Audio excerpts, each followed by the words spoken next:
We live in a world where artists are losing their jobs because you can generate whatever piece of art you want with a simple text prompt within a few seconds that looks incredibly good. More than that, you can generate an image of anything, even things that don't exist in real life, just by using the right descriptions. What happened? Just last week, I spent 2 hours trying to connect to a wireless printer. How did the computers get here? This video will be highly technical and try to explain how Stable Diffusion works, which is currently the best method of image generation that we have, beating out older technology like Generative Adversarial Networks or GANs. Now, you've seen the length of the video. It's a long video. But if you go search up other machine learning videos online, this will probably still be the least technical out of all of them, because I've tried to cut out all the math to make everything conceptually easier to understand while keeping the information mostly accurate. Look, I know you're passionate and curious about this technology, so I want you to try to pay attention, even though, if I'm going to be honest, you probably won't understand a lot of it the first time you watch it through. If you can grasp the intuition and concepts well, and then you decide to look more at the math and derivations or to pursue a career in this field, everything will be a lot easier to understand. And that's part of why I made this video. AI is the future, and you know what they say, when there's a gold rush, sell shovels. Now, a lot of people are worried about AI safety, thinking AI is going to take over the world. Me personally, I'm not too pressed because I can't even get ChatGPT to solve a simple math problem correctly. But what I can say you should be worried about is cybersecurity, which our video partner today, NordVPN, wants you to learn about. The process of making this video involved a lot of research and developing neural networks on Google Colab, all of which uses the internet, and sometimes I'd be away from home at a public library or a cafe using the free Wi-Fi. Now, you'd be surprised how easy it is to compromise these public networks or make a fake network just to steal your data. And this is called a man-in-the-middle attack. So, to make sure my bank account information and passwords don't get stolen by a hacker, I used NordVPN to make sure my internet connection was securely encrypted at all times. And other than that, NordVPN also has a bunch of other features like their threat protection and dark web monitor features to protect you against phishing attacks, password leaks, malware, ransomware, and the like. I mainly use NordVPN for security, but sometimes I can also use it to watch shows that are only available in certain other countries or get plane tickets for cheaper prices in other areas of the world. For example, if I want to connect to Japan's internet, I just click on Tokyo and I'm there. So NordVPN is offering an exclusive deal if you go to nordvpn.com/gonki, where you can get a 2-year plan with extra month for free with a 30-day money-back guarantee. I'll leave that link in the description and pinned comment below. Again, that's nordvpn.com/gonki. Now let's get started. Deep learning is all about neural networks, so of course there's many different ways that neurons can be connected to each other. The most basic type of neural network consists of what are known as fully connected layers, where every neuron in each layer is connected to every neuron in the next layer. But in this video, we'll find that the process of image generation with Stable Diffusion is largely dependent on 2 special types of network layers, each serving a very important role. Here, I'm going to introduce the first one, called the convolutional layer. Pay attention because the second type of layer will come along much later in the video, and the way that it relates to convolutional layers is kind of amazing. You see, basic, fully connected layers work well for many different types of data, but not images, because images have way too many pixels. Imagine you wanted to do an operation on a 100 by 100 image, which outputs a new 100 by 100 image. Even if the image was black and white and only had one channel, that's 100 times 100 equals 10,000 pixels. So it's 10,000 inputs and 10,000 outputs, which means there's 10,000 times 10,000 equals 100 million neuron connections just for a 100 times 100 image. And in addition, in a fully connected layer, each input contributes equally to each output, which means the relative spatial position of each pixel is irrelevant, which kind of doesn't make sense, because obviously in an image, pixels that are closer to each other are more important in making up features such as an edge compared to 2 random pixels that are really far away from each other. So for images, a better type of layer is the convolutional layer, where each output pixel is determined by a grid of all the surrounding input pixels. And this is done with a 2D grid of numbers called a kernel, usually with a size of like 3 by 3 or 5 by 5, where the output pixel is determined by multiplying the surrounding input pixels by the corresponding number in the kernel, and then adding everything up. For example, here's a vertical edge detection kernel, and here's a horizontal edge detection kernel. You should start to see why convolutions work so well for images. If we have a 5 by 5 kernel instead of a fully connected layer for a 100 by 100 image, that's only 25 parameters that we can reuse over and over again instead of 100 million. So now that you understand how convolutions work, it's time to talk about its significance to computer vision, which is basically the field of identifying what's in an image. Level 1 of computer vision is simply image classification, where the network just labels what is in an image. We have to assume there's only one object in the image, and we don't know where exactly it is, but we know what it is. Now, level 2 is classification with localization, where we can also only have one object, but the network also gives us a bounding box which tells us where it is in the image. Level 3 is object detection.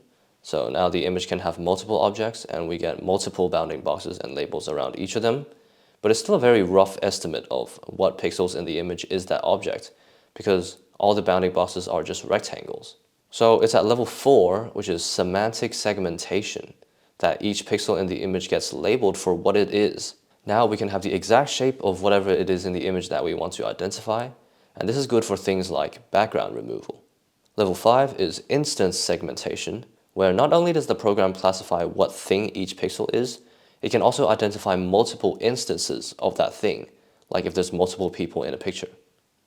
The invention of Stable Diffusion starts with level 4 semantic segmentation, and specifically for biomedical images. So we're talking about images of cells, neurons, blood vessels, organs, and whatnot. This is helpful for diagnosing diseases, researching anatomy stuff. Okay, I'm gonna be honest, it's not that important why biomedical image segmentation is important. All that you need to know is that people were trying to segment images of cells. And if you're thinking, what on earth does this have to do with image generation?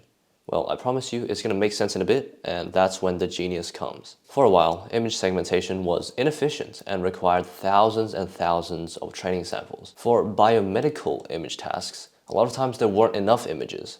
Or at least that was the case until 2015, when a group of computer scientists submitted a paper proposing a new network architecture, which would then go on to be cited by over 60,000 people. This is definitely one of the more influential breakthroughs in machine learning. Let's talk about the U-Net. A U-Net is full of convolutional layers in order to do semantic segmentation on cell images. But it's kind of weird in how it does it, because it first scales down the image to a really low resolution, and then it scales it back up to its original resolution. That sounds counterintuitive at first, but it's kind of genius, and I'm going to demonstrate with a U-Net that I wrote myself. I wrote this U-Net for this fish data set on Kaggle, from which I acquired 500 images of different fish at a fish market, along with their corresponding black and white masks of what pixels in the image make up the fish. If you don't know, Kaggle is a website dedicated to data science and machine learning, and I'll leave a link to the dataset in the description. So the black and white masks are what's known as the ground truth, because that's what you're comparing the network's outputs against and training the network to try to achieve. At first, the U-Net's output when you give it this fish is not so meaningful, but after a bit of training, it's able to identify the shape a lot better. The colors are like this because the values are outside the range of 0 to 1, so the image is rendered in what's known as pseudo-color. But if we clamp it to between 0 and 1, the final output is essentially the same as the provided masks. Now that we have a trained network, it's time to open it up to see what's inside and figure out how does a U-Net segment images so efficiently. Remember, prior methods required thousands of sample images, but I've only given this one 500 images, and it's doing pretty well. So when this RGB image of a fish gets inputted into the U-Net, it's represented in computer memory as a 3D grid of numbers, because it has a width, height, and 3 channels. So this is a 3-dimensional tensor in machine learning language. Now, at the start, the image only has 3 channels to represent redness, greenness, and blueness. But what if it could have more channels to represent more information, like what part of the image corresponds to the body of the fish, what part is the cutting board, what part's the shadow, what part's the highlights, and so on. So that's essentially the whole point of convolutions. It's to extract features from an image from how the pixels relate to each other. And what makes convolutions even more powerful is when there's more channels in the image than just one channel, because then the kernel is a 3D grid instead of just a 2D one. The first half of the U-Net has all these convolutional blocks that makes the number of channels in the image go from 3 to 64 to 128 to 256 to 512 and finally to 1024. In the convolution from 64 to 128 channels, for example, each kernel is 64 layers deep, and there's 128 of those kernels. That's how the network can extract more and more complex features from the image. Slight issue though, even though the kernels get deeper and deeper, they still have a fixed field of view on the image. In this case, a 3x3 field of view. In order to better extract features from the image, obviously the kernels are going to have to see more of the image. So how can we make the field of view bigger? Well, just making the kernels bigger rapidly increases the number of parameters that we have, which makes it inefficient. So the unit uses a really smart and efficient alternative. If we can't make the kernels bigger, then just make the image smaller. So after every 2 convolutional blocks, the image gets scaled down before it goes into the next 2 convolutional blocks. This increased field of view is how the network can capture more context within the image to better understand it.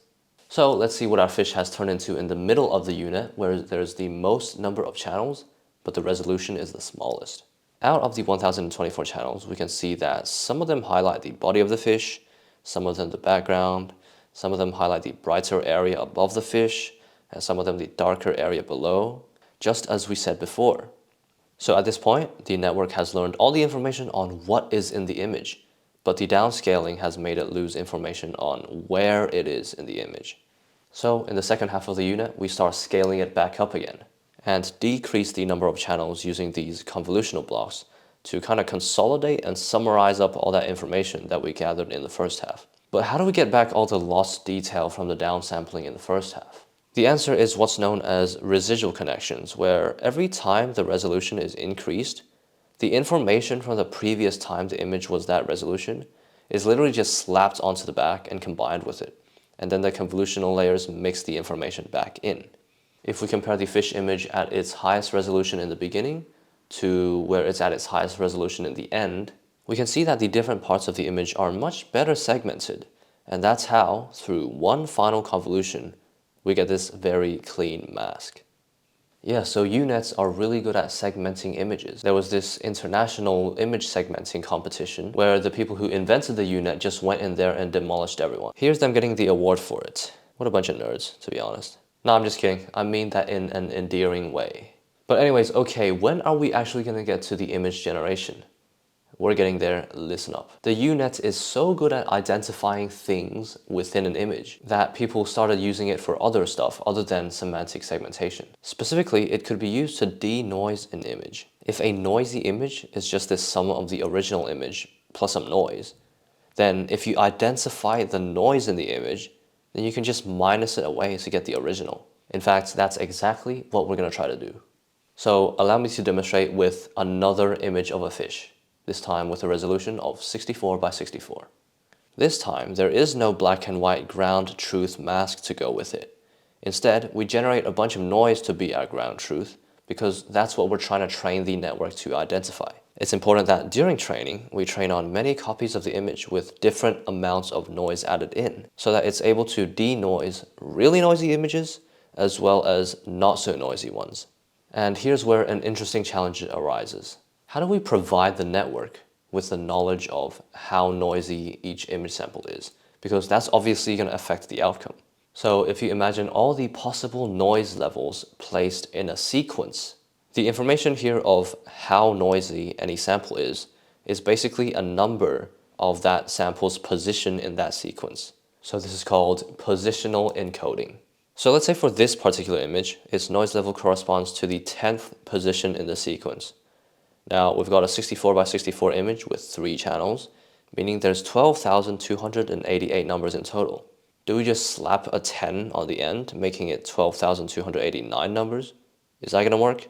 No. So here's how positional encoding works, and I get it, you might be thinking, okay, this seems like not such a significant detail. Why do we need to go through it? This might be like the 5th time I've said this, but it's gonna come up later again, it's gonna be important. Positional encoding is a type of embedding, which is when you take discrete variables like words, hint later on, or in this case, positions in a sequence, and turn it into a vector of continuous numbers to feed to the network as a more digestible form of information that it can then use.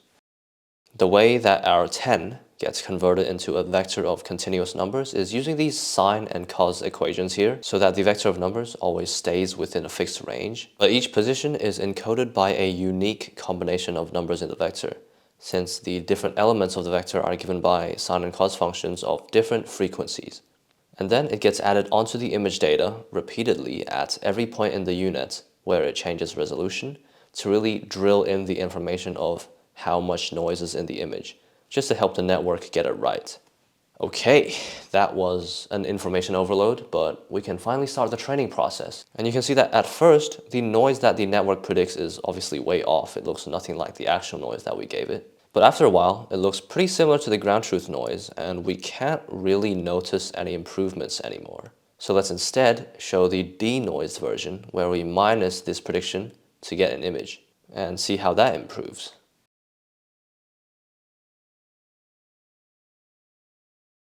So yes, as you can see, we do end up with the original fish image. But it is kind of low quality and blurry. This is because trying to go from pure noise to the original image all in one step is too hard. So instead, what we're going to do is we don't get rid of all the noise at once. We only get rid of some of it.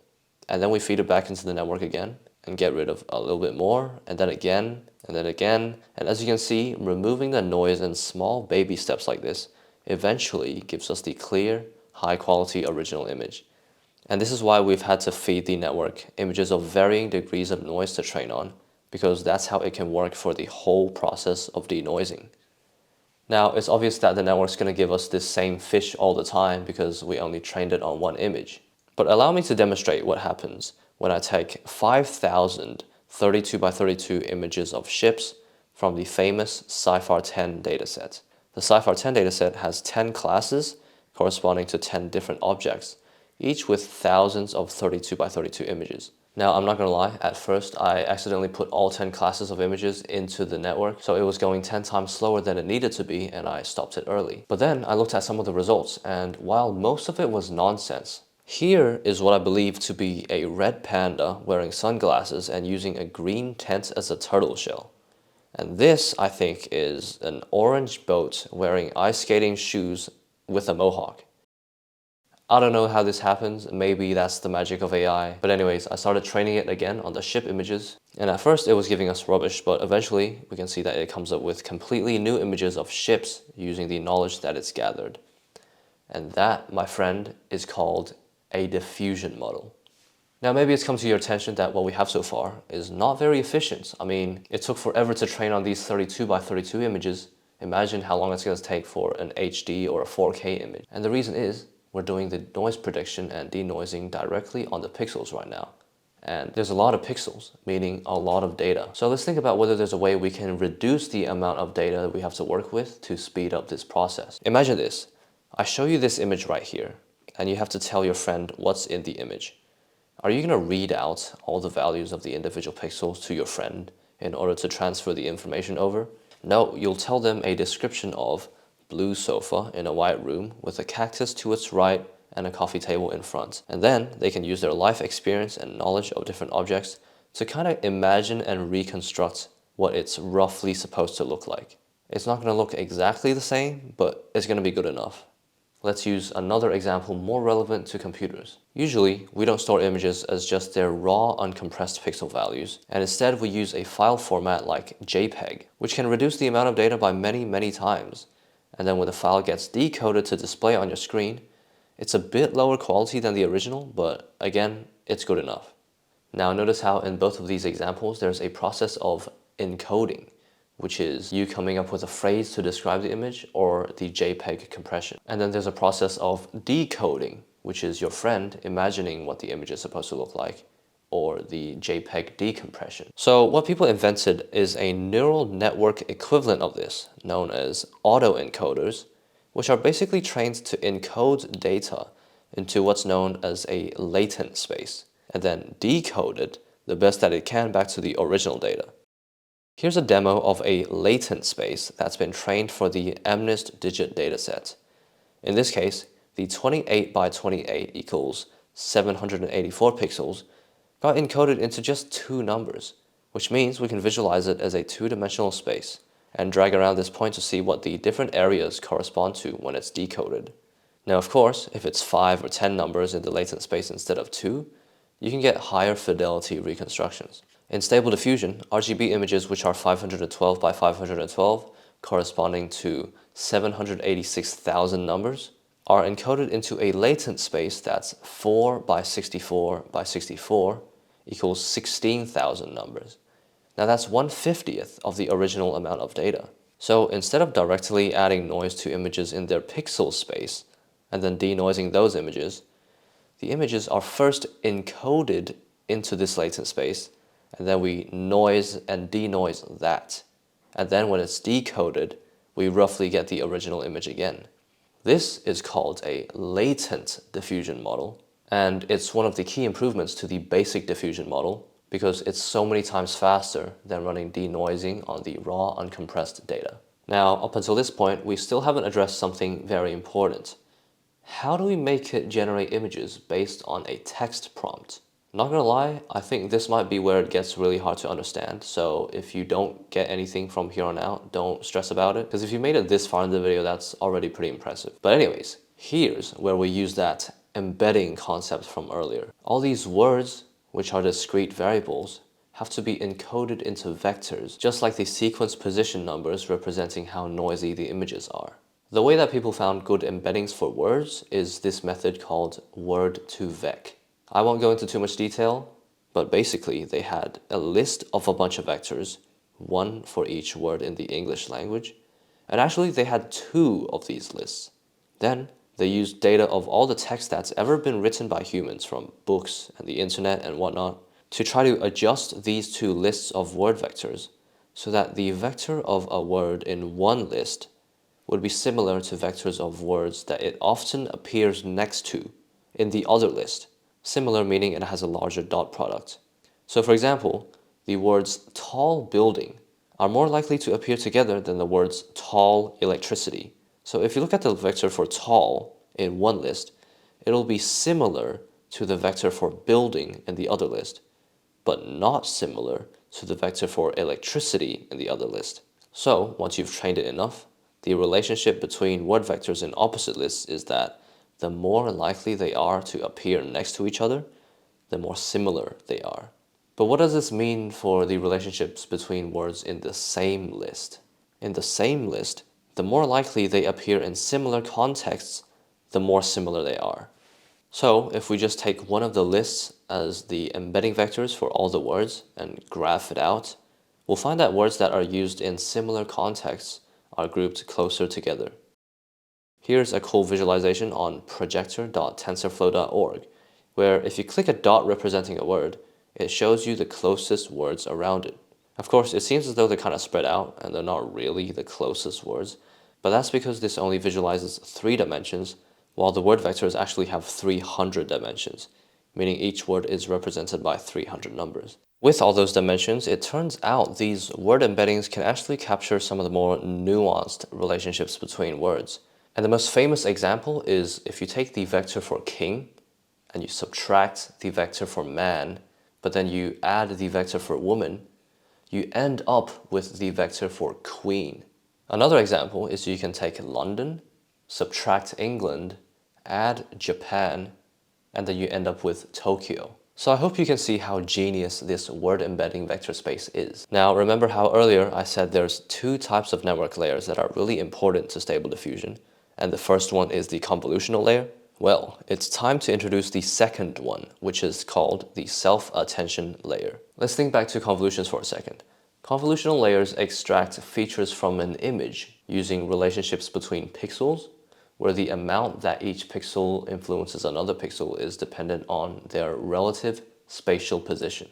So a self-attention layer extracts features from a phrase using the relationships between the words, where the amount of influence words have on each other is determined by their embedding vectors. To build up the simplest possible self-attention layer, it's kind of like a fully connected layer, but each input and output is a vector instead of a single number, and the weights of connections are not parameters that it tries to learn.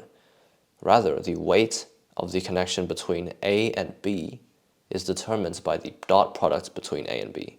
So in the simplest model, the output is entirely dependent on the input, since there's no parameters that we can control.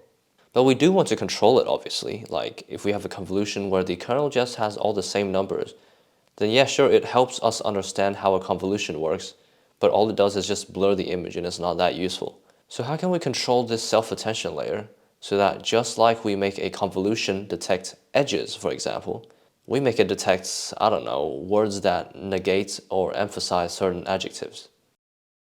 Let's break this attention process down into its components. In our simple attention layer, the amount that A's input influences B's output is determined by the dot product, and the amount that B's input influences A's output is also determined by the dot product. So it's the same. Now let's focus on the part where A influences B. I'm going to characterize this process as a conversation between A and B, which sounds hella goofy, but I promise it'll make sense. So B goes up to A and says, "Hello, I'm B. Here is my ID. Show me your ID so that we can compare it and decide how much you influence my output." And then A says, "Yeah, I'm A. Here's my ID. And here's my data, which I'll pass over to your output after the comparison." So B's ID is called the query vector, A's ID is called the key vector, the process of comparison is the dot product between them, and A's data is called the value vector.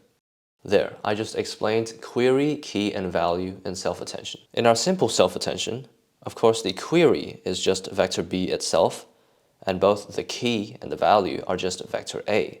In other words, each vector has to serve a total of 3 purposes over the whole process, even though it's the same vector the whole time. So here's how we introduce in parameters to control this whole self-attention process. How do we manipulate vectors? Using matrices. So we have 3 matrices called, can you guess what they're called? That's right, the query matrix, the key matrix, and the value matrix.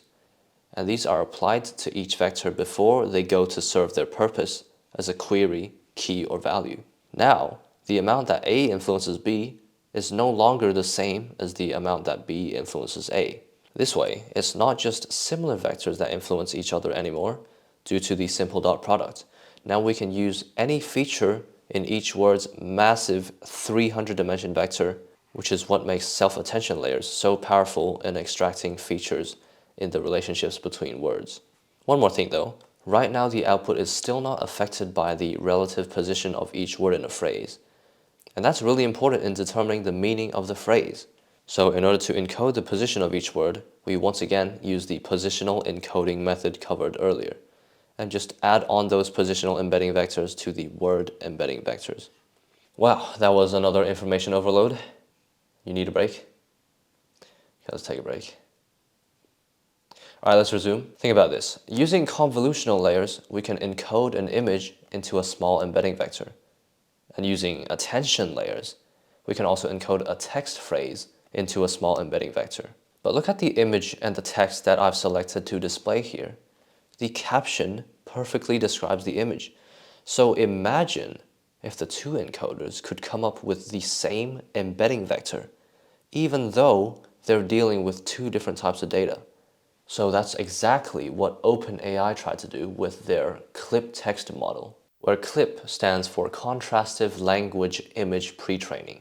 This CLIP text model has both an image encoder and a text encoder, and they trained it on 400 million images so that images and captions that match are supposed to come out with very similar embeddings, and the ones that don't match are supposed to come out with really different embeddings. So it kind of makes sense that the text embeddings that come out of this CLIP text model, which are already matched to encoded images, are perfect to stick into our denoising unit, which also encodes and decodes images as a part of how it works with the convolutions and scaling and all that. So yes, in Stable Diffusion, we just take text embeddings generated by CLIP and inject it into the unit multiple times using attention layers. Well, this time a slightly different type of attention. This time it's not self-attention, which just operates on one set of input vectors. We're adding the text information into the image, so obviously it's 2 sets of input data. So instead, it's a process called cross-attention, which is literally like self-attention, except the image is going to be the query and the text is going to be the key and value.